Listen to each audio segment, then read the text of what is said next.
नमस्कार, स्वागत है आपका मेरे चैनल पर। 125 सीआरपीसी जो नए कानून में बीएनएसएस 144 हो चुका है,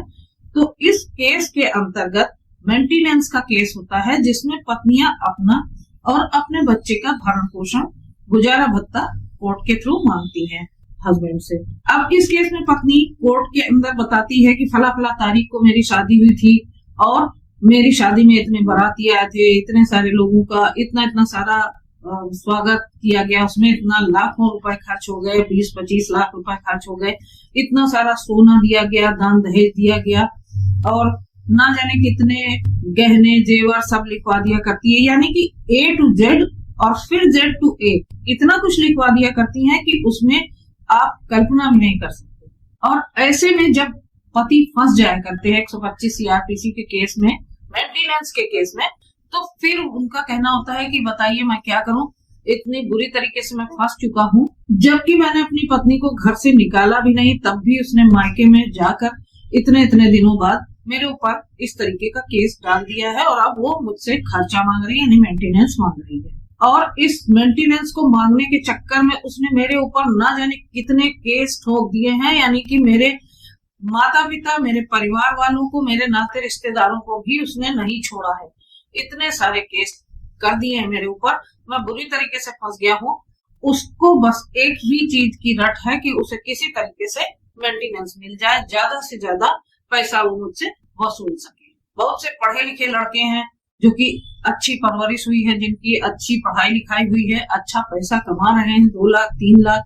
और उनका ये कहना है कि बिना इंटीमेशन के मेरी पत्नी घर छोड़ के चली गई और ऊपर से पूरे फैमिली को मेरे फंसा दिया उसने तमाम सारे केसेस डाल के। लड़की ने मेंटेनेंस का 125 सीआरपीसी के तहत केस डाल रखा है। मेरी कमाई 1 लाख रुपए है, कोई कहता है कि मेरी 2 लाख रुपए कमाई है पर मंथ, तो पत्नी 1 लाख वाले से 70,000 रुपए की मांग कर रही है और 2 लाख वाले से 1 लाख की मांग कर रही है। ये स्थिति आ गई है। समझ में नहीं आ रहा है पतियों को कि वो करें तो क्या करें और कैसे इस मुसीबत से बाहर निकले। सेटलमेंट की बात करते हैं तो वो तमाम सारे झूठे एलिगेशंस लगा के और ज्यादा फंसाने की धमकी देती है। पतियों का यहाँ पर कहना है कि बताइए कि मैं किस तरीके से इन सब चीजों से बाहर आऊं, क्योंकि 125 में सुना है कि अगर पैसा नहीं देते हैं, खर्चा नहीं देते हैं, तो उसके बाद तमाम सारे मुसीबतें आती हैं। प्रॉपर्टी अटैच करने की प्रक्रिया शुरू हो जाती है। अगर आपके पास गाड़ी है, घर है, उसको बेच के पत्नी को मेंटेनेंस दिलाए जाने की प्रक्रिया शुरू हो जाती है। यहाँ तक कि कुर्की भी शुरू हो जाती है। तो ऐसे में पतियों के लिए क्या रेमेडी है, पति क्या करें, इस तरीके से इन सारी केसेस से निकले बाहर, इस मुसीबत से छुटकारा पाए। और दूसरी चीज यहाँ पर यह भी होती है कि कोर्ट के थ्रू रिकवरी कराई जाती है और जो सैलरी वाले लोग हैं जिनके अकाउंट में हर मंथ पैसा आता है, तो उनकी सैलरी को अटैच करा दिया जाता है एग्जीक्यूशन में, अगर वो पैसा नहीं दे पा रहे हैं। लेकिन यहाँ पर ये सारी समस्याएं हैं जो कि दिन ब दिन बढ़ती चली जा रही हैं। इसको देखते हुए अब तमाम कोर्ट्स ने पतियों की तरफ नरम रुख अपनाना शुरू किया है। इसी से संबंधित रिसेंटली एक राजस्थान हाईकोर्ट का एक बहुत ही अच्छा जजमेंट आया है, जिसमें साफ साफ ये बात क्लियर कर दी गई है कि अब ऐसे नहीं चलेगा। जजमेंट में ये साफ साफ कहा गया है कि अगर लड़का हाईली एजुकेटेड है, 1.5 लाख रुपए पर मंथ कमा रहा है और अब तुम उसकी जिंदगी में आ गई हो और ऐसी मांग कर रही हो, और बिल्कुल यहाँ पर क्लियरली रजनेश वर्सेस नेहा वाले केस की सारी कंडीशंस को लागू करते हुए प्रावधान किए गए हैं अरेस्ट के लिए या एफिडेविट से संबंधित। लेकिन फिर भी जो पत्नियां केस कर देती हैं, जो पढ़ी लिखी हैं, काम करती थी शादी के पहले और अच्छा पैसा भी कमा रही थी, कोई लड़ाई झगड़ा, कोई भी इस तरीके का एविडेंस भी नहीं होता है उनके पास कि उनके साथ मारपीट हुई या फिर उनको टॉर्चर किया गया, उनके साथ क्रूएलिटी की गई, इसके कोई एविडेंस उनके पास नहीं होते हैं। कोई भी उनके पास डाउरी आर्टिकल से रिलेटेड रिपोर्ट नहीं होती और किसी भी चीज का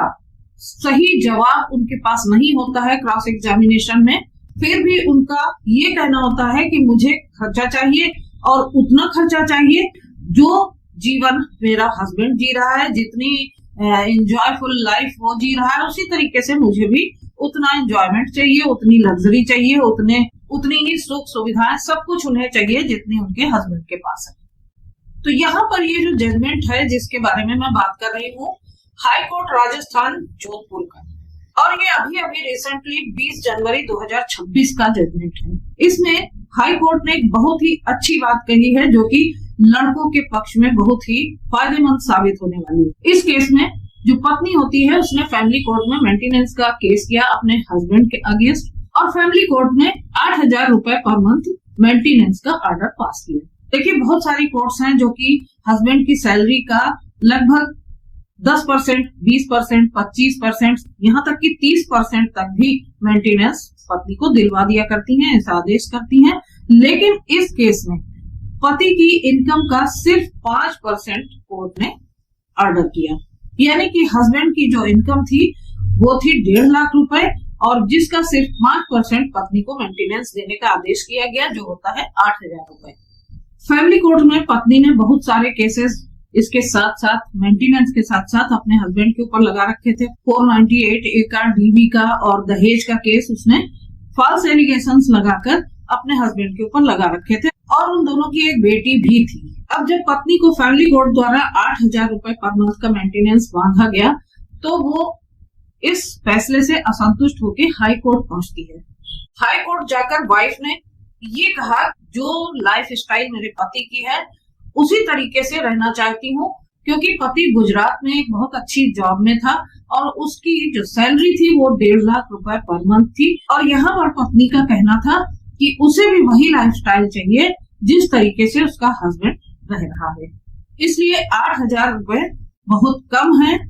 और मुझे भी अपने हस्बैंड की तरीके से ही सारी सुख सुविधाएं और खर्च मिलना चाहिए। जो यहाँ पर हस्बैंड था वो काफी वेल एजुकेटेड था और बहुत अच्छी जॉब में था। अब यहाँ पर हाई कोर्ट ने देखा कि इन दोनों की जो मैरिज है वो बहुत ही कम दिन चली है।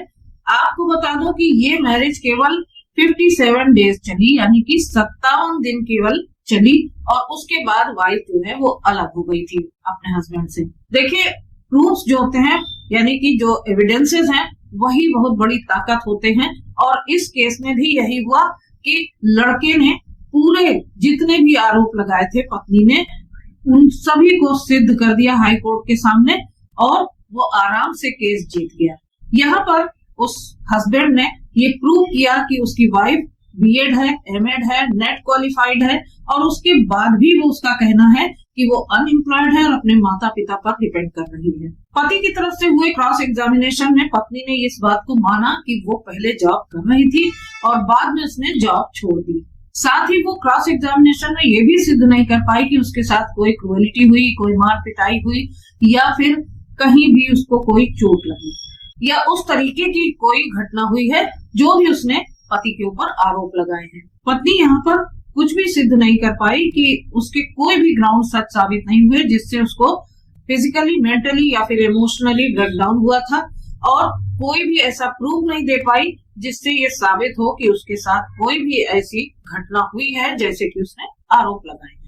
तो यहाँ पर हाई कोर्ट ने एकदम क्लियरली जस्टिफाई कर दिया कि अगर आप ये क्लेम करती हैं कि जैसे आपका हस्बैंड एक हाई ग्रेड इनकम कर रहा है, एक रॉयल लाइफ जी रहा है, अच्छी सुख सुविधाएं उसको मिल रही हैं, वैसा ही आपको भी मिलना चाहिए, तो ऐसा बिल्कुल भी नहीं चलेगा। हाई कोर्ट ने यहाँ बिल्कुल क्लियर किया कि एक जो लिविंग स्टैंडर्ड बना होता है या मेंटेनेंस का जो केस होता है वो सिर्फ इसलिए होता है कि तुम्हें गुजारा भत्ता मिलना चाहिए, यानी कि पति की सैलरी का कुछ परसेंट आपको अपने भरण पोषण के लिए मिल जाएगा, न कि आपको पूरी की पूरी ऐश चाहिए, तुम्हें पूरी की पूरी